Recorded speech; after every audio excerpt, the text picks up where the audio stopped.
هاي، بصوا انا النهارده جايه وانا مغلوله من القشره. فانا النهارده هقول لكم خلاصه تجربتي اللي فاتت مع القشره، وده لان الفتره اللي فاتت جات لي كميه قشره مش طبيعيه.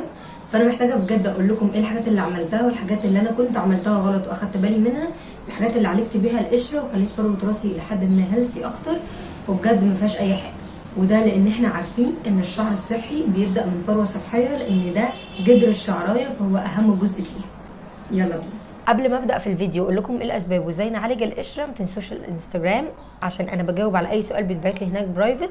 ممكن اتاخر عليكم شويه لان المسجز كتيره، بس انا برد عليكم وفاهمكم كل حاجه، او حتى لو تايهين ببعت لكم لينك الفيديو. اولا يا رب تكونوا كويسين وزي الفل واكتر من الفل بشويه كمان. اول حاجه لو تاخدوا بالكم انا كنت قلت لكم قبل كده على حاجه اسمها جلسه الترطيب، وهي ان احنا بنقلب شعرنا لقدام وبنبدا نغطسه في ميه وهو عليه حمام كريم. فحمام الكريم بيدوب مع الميه فبتبقى ميه متخففه بحمام كريم، فبيبقى سريع الامتصاص اكتر من ناحيه الشعر، فالشعر بيقدر يشرب كميه ميه غنيه بحمام الكريم فبيقدر يترطب بيها. حصل الموضوع ده وفعلا كتير منكم جربوا وطلعت فعلا جامده، واحنا مش جايين نقول ان جلسه الترطيب دي جميله، هي كده كده بترجع ليونس ودي هير ستايل جامده قوي يا جماعه. فيعني الموضوع حلو حلو، بس الغلطه كانت مني انا اللي دخلت شعري بزياده، فبدا ان الجذور تلقط من الميه اللي فيها حمام كريم، واحنا كلنا عارفين ان حمام الكريم اصلا صعب شطفه وبنفضل نشطف فيه كتير كتير عشان يبدا يمشي. فللاسف انا الميه اللي مخلوطه بحمام الكريم دي جت على الفروه وده عمل لي قشره. نتعلم من هذه البوينت ان مفيش اي حمام كريم ولا بلسم يجي ناحيه الجذور، لان ده بيعمل مش قشره، بيعمل جبال من القشره. تاني حاجه حمام الزيت. حمام الزيت يا شاكرين ده انت بتشكري فيه قوي. حمام زيت، فاكرين المره لما قلت لكم ففرقت معايا ان حمام الزيت لما بدفيه بيبقى سريع الامتصاص اكتر. الفتره اللي فاتت قريت كتير قوي على ان بجد عادي لو ما دفيناش الزيت ومش هتفرق والموضوع عادي، فبقيت ما دفيش الزيت. وبصراحه مع شويه كسل يعني مش هكذب عليكم، فبقيت بعمل حمام زيت كروكي كده وبمشي. حمام الزيت لما كنت بدفيه الاول كان بتبقى كأن جزيئاته بتخف فعلا، بيميل لقوام الميه فسريع الامتصاص بشكل مش طبيعي، على عكس من لما ما كنتش بدفيه كنت بحس فيه قوام الزيت خفيف بس برده مش زي لما كنت بدفيه. والصراحه برده ده شكيت فيه ان هو بيطلع لي قشره، والحقيقه طلع لي قشره. فانصحكم يا جماعه ان احنا بندفي الزيت بتاعنا. تالت حاجه وهي حمام الزيت برده. الله، هو مال حمام الزيت؟ لما كنت بستخدم كميه كبيره من الزيت على انطباع ان انا يا جماعه كل ما استخدم اكتر كل ما الشعر يشبع اكتر، بس للاسف هو الشعر بياخد حاجته او احتياجه من الزيت دوت والزياده بيرميه، ولما بيرميه بيبقى مش سهل غسله. الزيوت مش سهل غسلها. انتوا لو تاخدوا بالكم اصلا الزيوت بتبقى محتاجه حاجه زي الفري علشان تنضفها او ميه مغليه، وانا مش هينفع اعرض شعري لا لده ولا لده. فحاولوا دايما تستخدموا الزيوت، اقعدوا جربوا كده في كميات لغايه لما توصلوا ان دي الكميه اللي شعري بيتشربها، وبعدها بحس ان شعري مش مزيت خالص.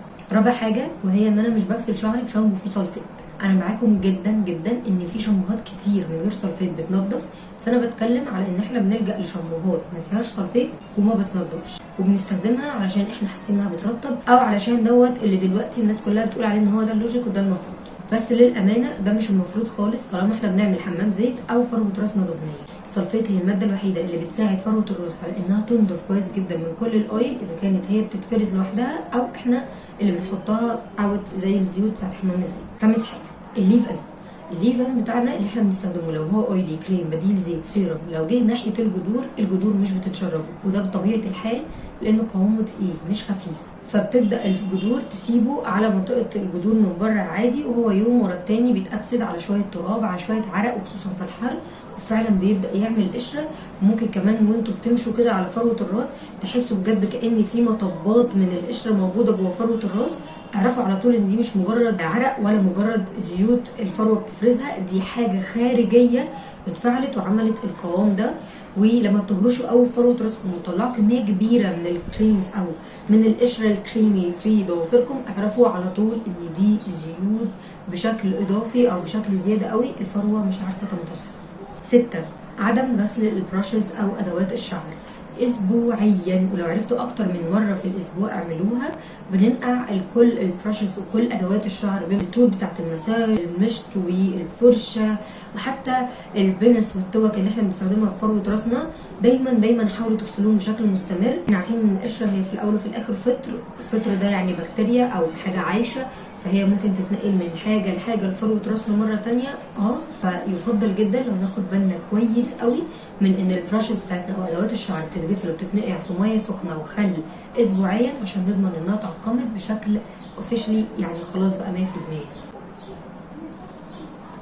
7، بنستخدم زيوت تقيله على فروه الراس كحمام زيت. في انواع زيوت لما بتيجي على الفروه بجد مش بتعرف تمتصها، لان هي التركيبه بتاعتها الكتله الدهنيه بتاعتها كبيره، فدايما ابعدوا عن الزيوت ديت واستخدموا زيوت تكون خفيفه. الجوجوبا زي جوز الهند، بس تدفوه الاول لان هو بيجمد، فده اكيد مش هيبقى سريع الامتصاص. زي جوز الهند، زي بذور العنب قلت لكم عليه، افوكادو، جوز حلو، سمسم، الحاجات دي بتبقى قوامها لطيف، فروه الراس بتقدر تمتصها.